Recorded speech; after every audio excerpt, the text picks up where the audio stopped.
Welcome to the Be Your Soul podcast. I'm your host, Sky Bradshaw. In today's episode, we discuss creating community, the strength and power of connections. And each of the 3 segments build a little deeper into the topic. So be sure to listen through to the end for helpful tips, tools, and guidance on how to do the work. In the Skylight segment of today's show, we focus deeper on this topic with life coach and embodied goddess, Christina Calabria.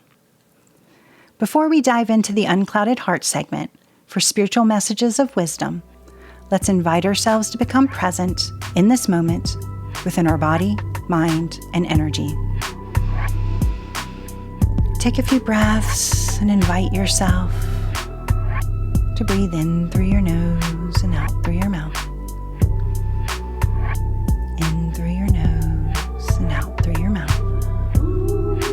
And as you breathe in through your nose and out through your mouth, invite your mind, body, and energy to relax, relax, relax, relax.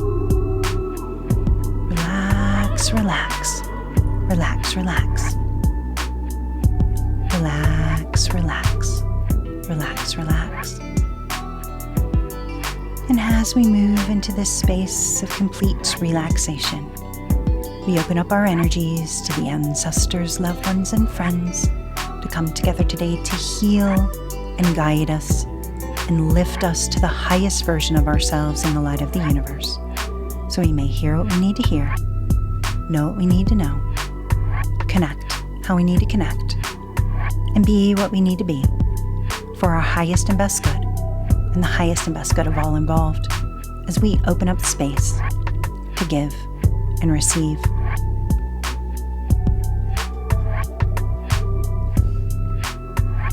In the journey towards enlightenment, the path is not solitary, but intertwined with the connections we forge along the way. Embracing friendship, walking the path with mentors and peers, and connecting to community becomes a profound expression of our commitment to our own personal growth and understanding.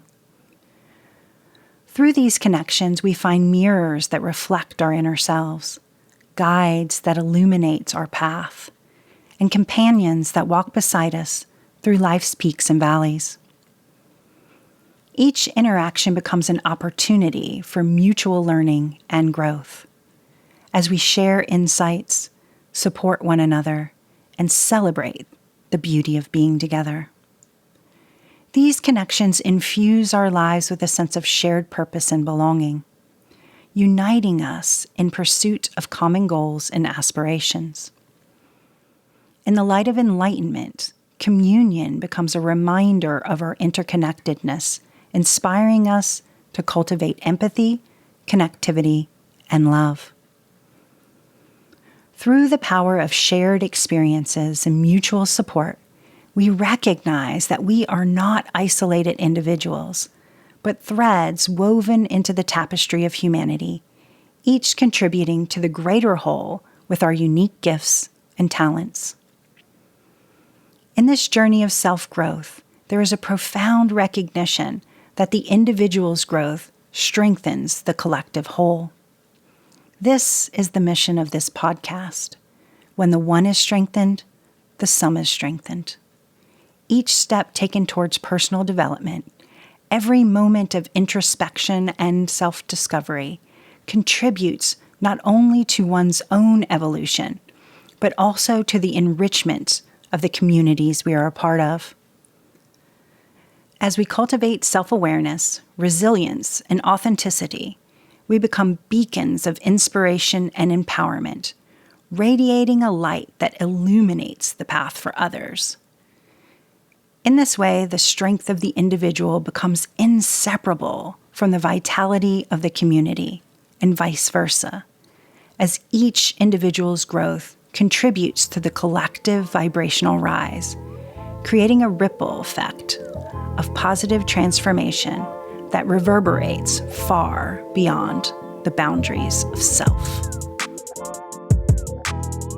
Production of the Be Your Soul podcast is made possible in part by Tarot by Sky, because it's your future. Tarot by Sky offers intuitive tarot and energy healing sessions, as well as life coaching, classes, spiritual guidance, and more. Offering sessions via Zoom, email, phone, or in the office in Greensboro, North Carolina, Sky is ready to help you turn change into growth. Book your session today on the web at tarotbysky.com and find her on Facebook and Instagram at Tarot by Sky. Today, we're happy to invite onto the show Christina Calabria, certified life coach and hippie at heart. Christina loves meeting people from all walks of life and finding the common threads among them. She embraces community with a brave and whole heart approach that I truly admire. Thank you so much for being here. I'm glad we finally got to do this. Oh, I'm honored to be here, Sky, and thank you for being a beacon of light and a source of grounding for the community. I know so many people that look to you and get so much strength from you. So thank you for what you do in our community. I feel better with you in my community. I really do. Well, I love being here, and I love that beautiful kind of give and receive of community and how it works out, because I'm sure every single person who has commented to you about me, I feel the exact same way about, and they have given me something in my life. So it just makes for such a beautiful connection when we can kind of join into that web of energy and everyone being their authentic self. Absolutely. So I definitely believe that in community we grow stronger. It is, one of my core beliefs. And I thought, I always think, and I say this every podcast, like whenever I try and think of a topic, like who embodies that in my world? It's like who immediately comes to mind when I think of that topic. And, plugging into community and us being our strongest version of ourselves, or our best, biggest version of ourselves, and giving that back to the community. Like, I think you represent that so beautifully. And so I wanted you to come on and share with everyone kind of your thoughts on that. And what does that look like for you? And how do you feel about that sort of aspect of things? 1000% agree. Community is everything. And when I moved to Greensboro in 87 as a college freshman, it was such a brand new world for me. I felt like I was in a new environment where I could reinvent myself and really just be myself, truly. And it did blossom from there. And Greensboro has been such an amazing community of circles of people, and so many different circles that intersect or don't intersect. There's just so many wonderful people in different areas. And I feel like all the time that I've spent here, it just grows upon things. And I'll have known people for years, and then we'll be talking about someone, such and such. Oh yeah, we went to grade school together, and it's always some crazy connection somehow. Yeah. And I love that about our community.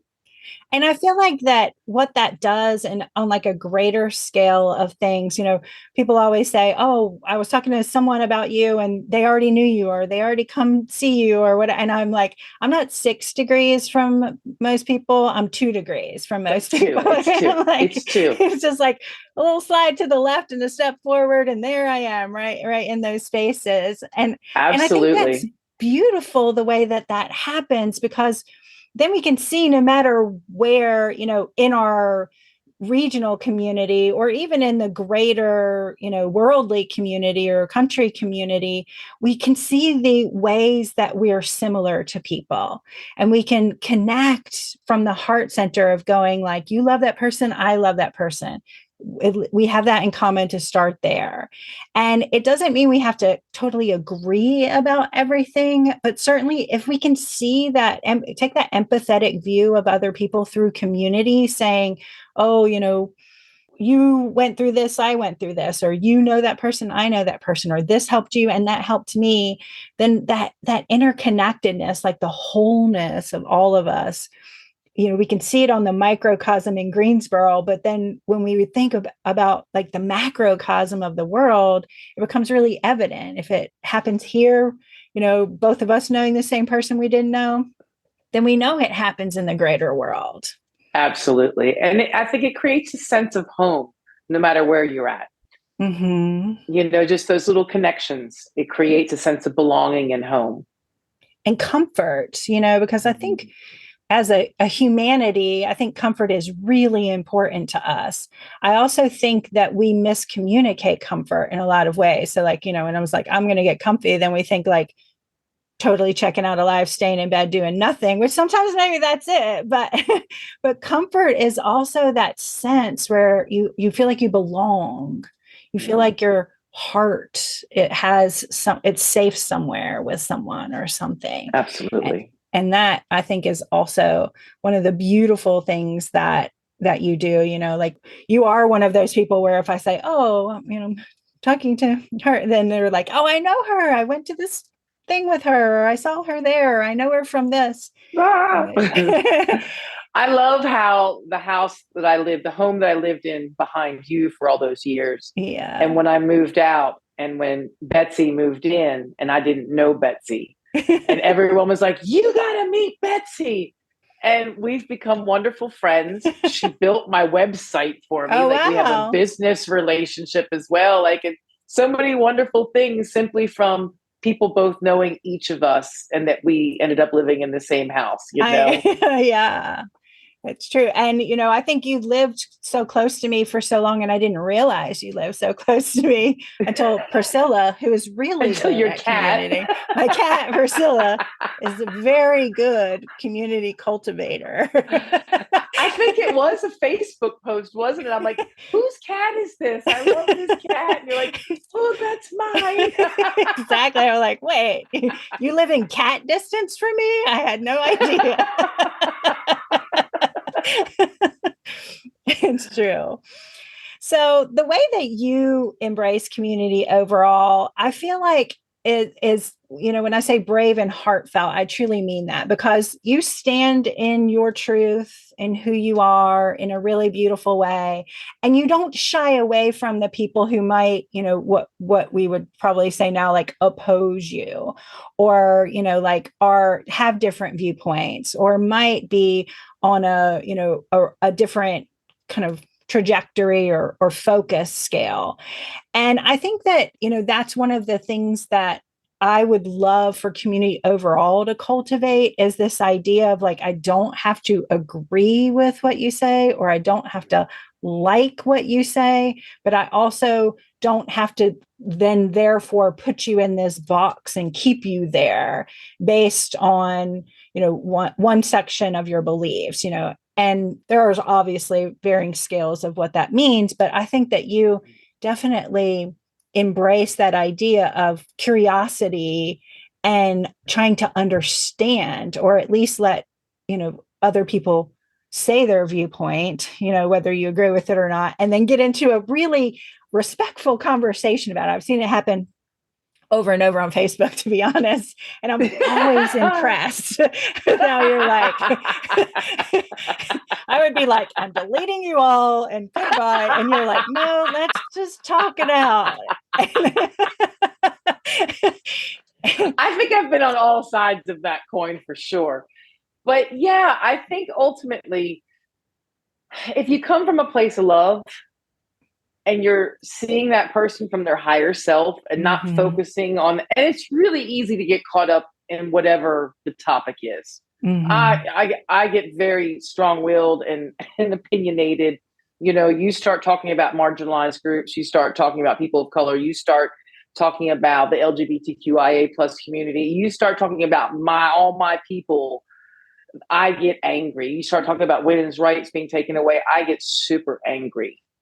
However, you don't make any change and you don't get any more acceptance by constantly fighting and hitting that wall, right?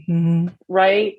And so, like, for instance, I've used my boyfriend's neighbor behind him, who's in his 80s, who flies the rebel flag.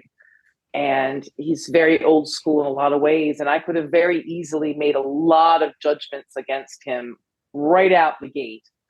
And instead, I chose a path of love because this is my boyfriend's neighbor. And I don't want to go to war with the neighbor because I believe differently than him, or, I feel like he's racist or whatever it is that I'm calling him.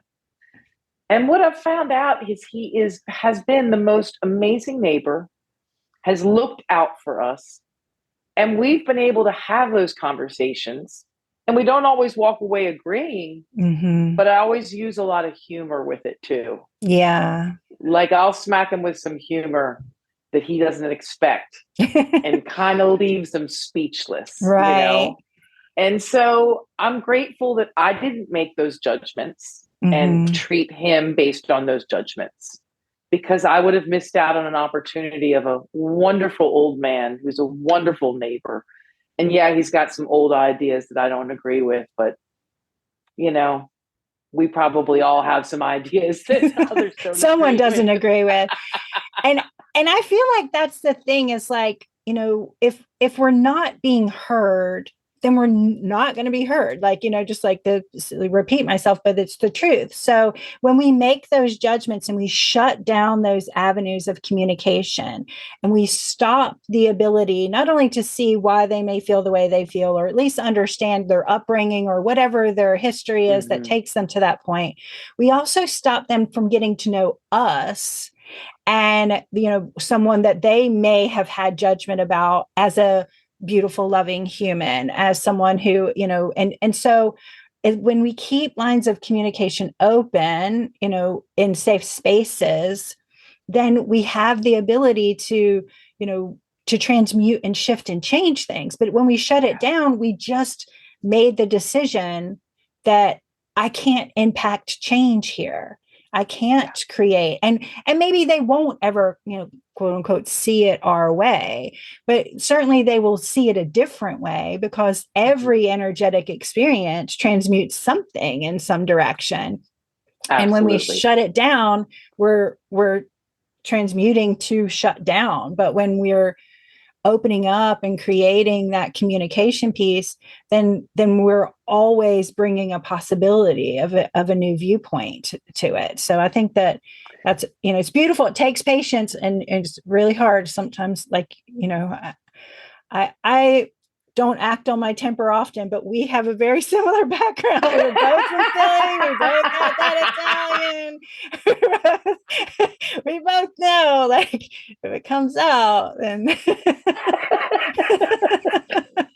There's that. Yes, yeah. absolutely. You push us a little too far. Yeah. Yeah. Yeah. But What is still, it? Be kind, take no shit. yeah. And if we can do that, if you can just, sometimes I like to say I work in positive neutral, and positive neutral is like, I have my strong beliefs, but when I approach somebody, I'm going to meet them where they are and try and keep that like positive neutral space in that, and see what happens. Now, I always like to put the caveat of like safe spaces. If you're in an unsafe space, then certainly the way you approach a situation changes. But like when you can be in safe spaces and communicate, Yeah. it's always the best route. It is. It is. Absolutely. That's a beautiful story. Thank you. Mm-hmm.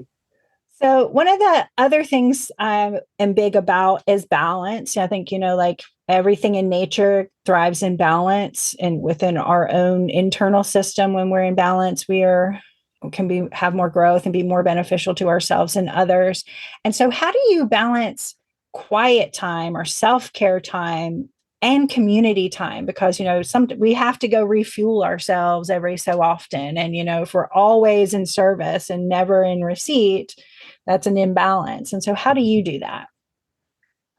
Interestingly, I can remember in my 20s and 30s and even 40s that I could go. And, every day of the week, every night of the week was somewhere different, and travel on the weekends, and constant. I don't know how I did it. I'm glad I did. So I must have had, they call it FOMO, that fear of missing out. Mm-hmm. I have the opposite now, the JOMO, the joy of missing out. I love that. So it's funny now, my balance is more making myself get out more. And I think that's also post-pandemic, where we're Yeah. so conditioned not to going out all the time and seeing people and hugging. Like I'm just getting used to hugging people again all the time. And I'm so happy to be back to hugging. Yeah.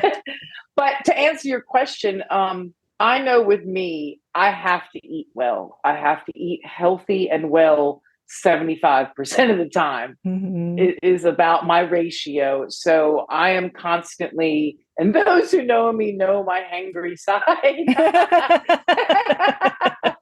But even more than that, I have found when I'm eating just lean protein and veggies and fruits and fresh foods and preparing fresh foods and eating healthy, I operate a lot better. I think Mm-hmm. clearer. I sleep better. I just feel better.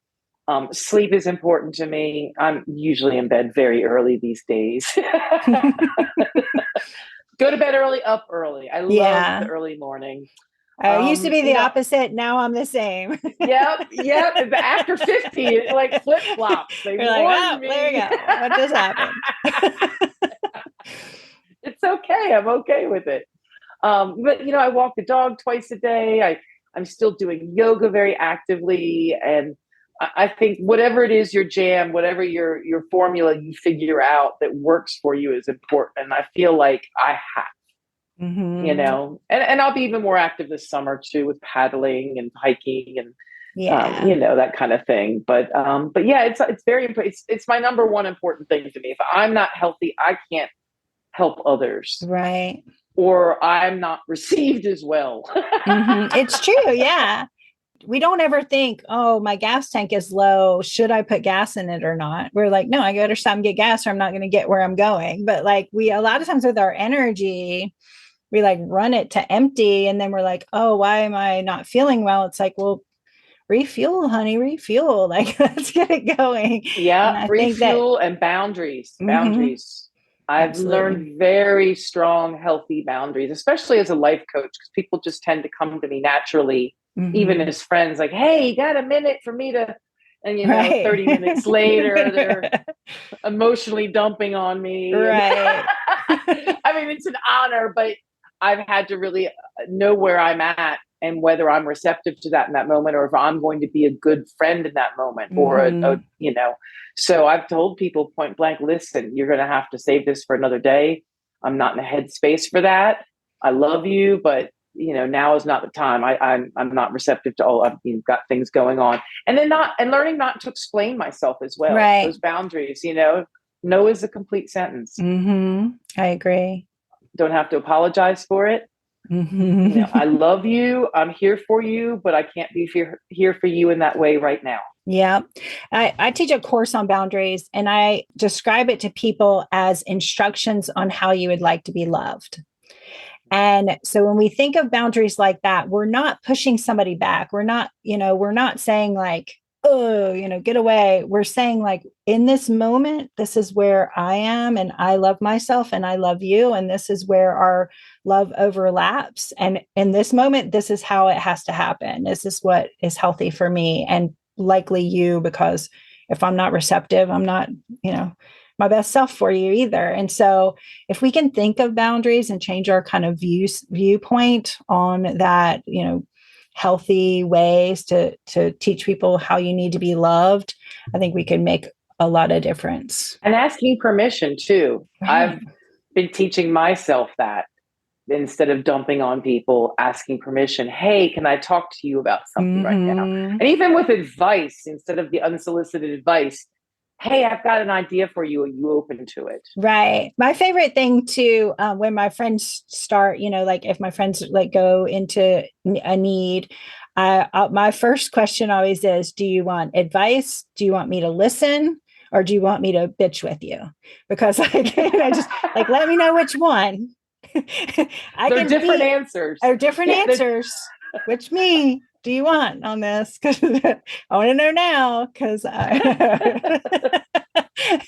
and so that's always like a great way, to hold clarifying. Yeah. boundaries and clarify. Because especially when your mode is helping, your mode is fixing or healing or going in, and somebody just wants to come, complain about something and get it off their chest, and then you're like, what you should do about that, so, yeah. And so like that's always my a go-to is like, oh, my brain has taken this apart and putting it back together, and spirits talked about it, and I can tell you exactly what you need to do, but that might not be what you need to hear right now.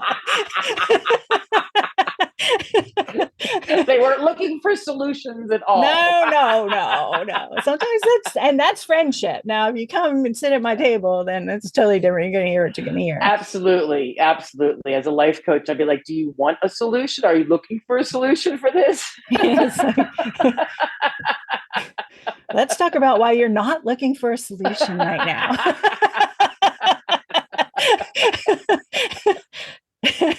For sure. So I ask every guest 3 questions. And the first one is, what do you think it means to be your soul? I think to be your soul is to be at peace with who you are and to live your life in a way that resonates and aligns with your values.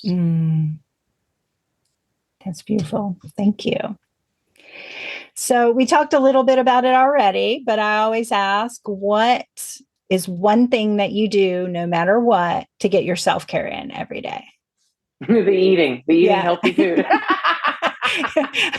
Yeah, I can do it. That's a good one. You got to do it. So we talked about that. So we'll go deeper than that. I think forgiveness is big in my world. And I don't necessarily mean forgiveness of others, but forgiveness of self.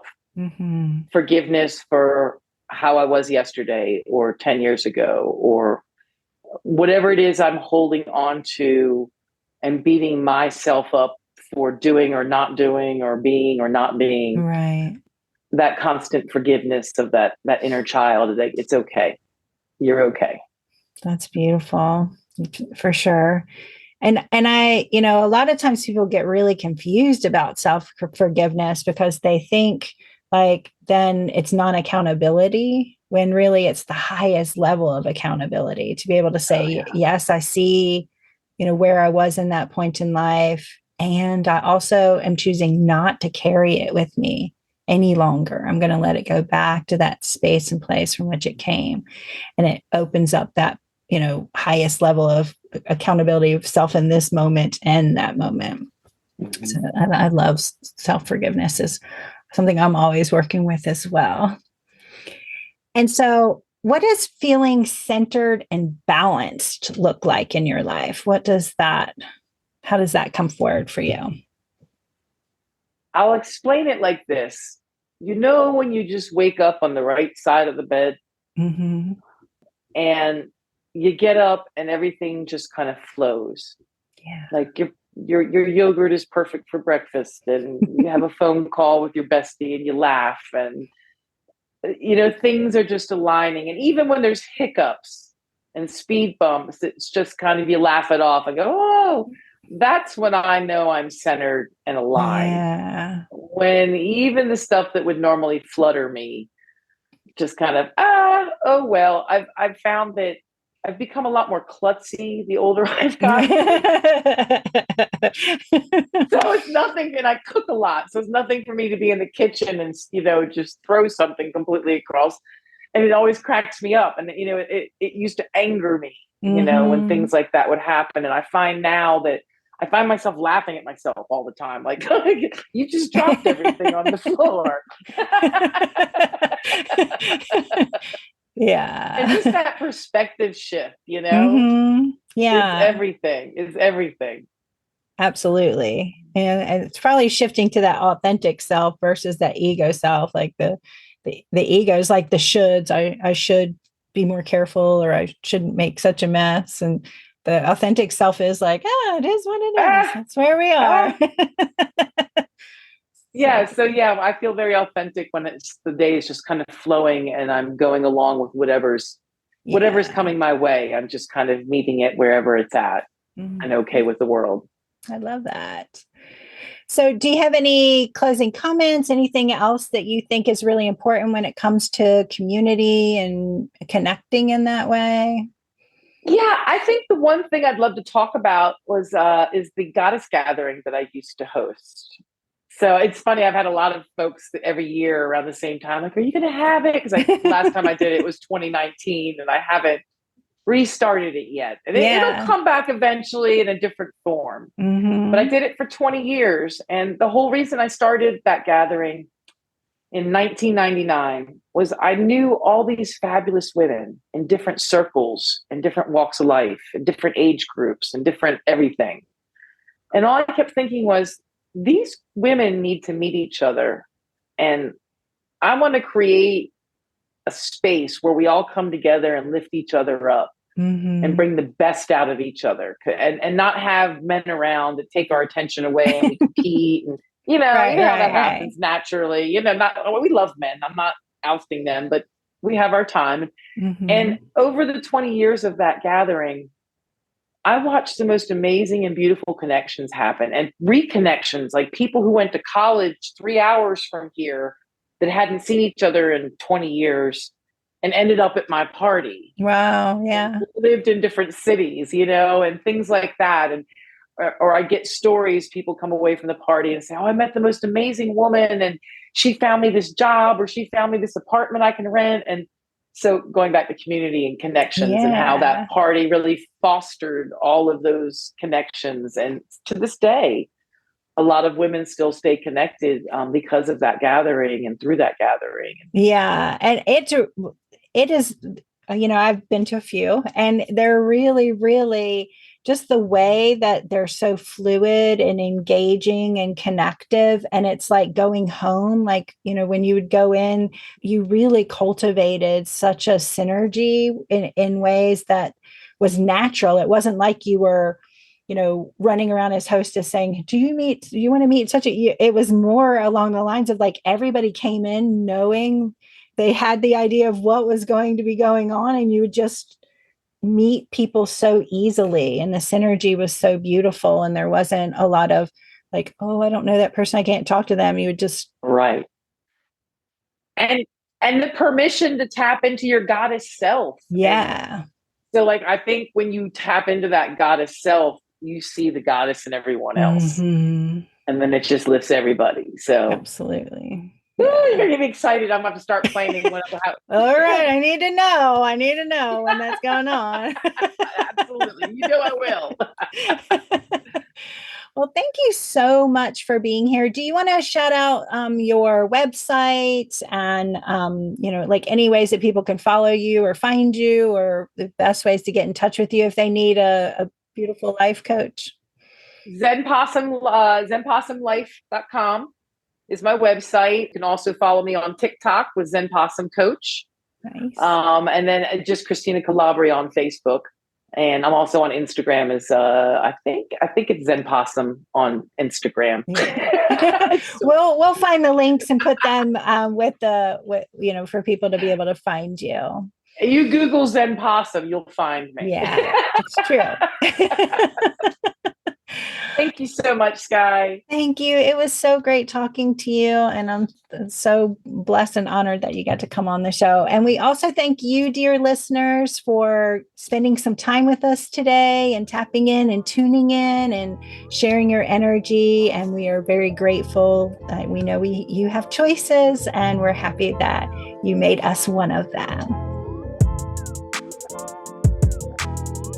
Production of the Be Your Soul podcast is made possible in part by Little Energies, a children's chakra-aligned oracle deck. Little Energies is made specifically for children to learn and support their own healthy energy system. These 24 chakra-aligned oracle cards focus on energy wellness through mantras, exercises, and envisioning. Find more information at littleenergies.com. That's LITTLEENERGIES.com. In this segment, I offer tools and guidance that I have found helpful in my practice, and maybe you will too. So let's go a little deeper. Creating community is more than just forming social circles. It's about nurturing bonds that support, empower, and enrich our lives. In this exercise, we'll explore the strength and power of connections through friendship, sisterhood, and community, focusing on 3 key steps: fostering authentic relationships, cultivating empathy and support, and actively participating in collective growth. First, we'll reflect on fostering authentic relationships. Let's begin by reflecting on the qualities you value in meaningful connections. What traits do you seek in friends, sisters, and community members? Take some time to journal about the characteristics you bring to relationship and those you wish to attract. Once you have clarity, consider how can you embody these qualities in your interactions with others. Reach out to individuals who resonate with your values and invite them into your circle with genuine warmth and openness. Nurture authenticity by sharing your vulnerabilities, listening with empathy, and celebrating each other's strengths and differences. Balance in give and receive is key here, and so is the pace that the connection happens. Remember that true connections are built on trust, honesty, and mutual respect. Another key to fostering connections is cultivating empathy and support. Building a strong community requires cultivating empathy and offering support to those in need. Take a moment to reflect on the challenges and triumphs you've experienced in your own life journey. How have friendship, sisterhood, or community played a role in supporting you during difficult times? Consider ways in which you can pay it forward by extending a listening ear, offering a helping hand, or providing words of encouragement to others. Practice active empathy by seeking to understand different perspectives and holding space for diverse experiences. Create a culture of kindness and compassion within your community, where members feel safe to express their authentic selves and receive unconditional support. Then, to keep things flowing like water, by actively participating in collective growth. Recognize that community is not passive. It requires active participation and engagement from all members. Reflect on how you can contribute to the growth and well-being of your community. Are there opportunities to organize gatherings, events, or activities that foster connection and camaraderie? Can you volunteer your time, skills, or resources to support community initiatives or causes that you care about? Can you partake as a guest as well as a host? Take inspired action to strengthen the bonds within your circle and create shared experiences that deepen connections. Embrace the diversity of talents, perspectives, and backgrounds within your community, recognizing that each member has a unique contribution to offer. Together, strive towards collective growth, learning, and enlightenment, guided by the strength and power of genuine connections. As always, this should begin and end by taking a moment to express gratitude for the relationships that enrich our lives and the communities that provide this sense of belonging and support. Remember that by embracing friendships, sisterhood, and community, you not only enhance your own well-being, but also contribute to the greater tapestry of human connection and collective consciousness. Continue to nurture and cherish these bonds, knowing that they are a source of strength, resilience, and joy in your own life journey. May you be well, may you find peace, may you feel blessed, and may you be whole. If this exercise spoke to you, then you'll love our Patreon subscriptions, where you'll find video tutorials, guided meditations, PDF worksheets, and more. It's master-level exercises to support your personal growth for the price of a fancy coffee. Patreon is a great way to show your appreciation for the hard work and dedication that goes into bringing these messages to you while giving back to you some great content found only through subscriptions. You can find all our episodes, our Patreon link, guest information, the virtual classroom, and more on our website, www.beyoursoul.org.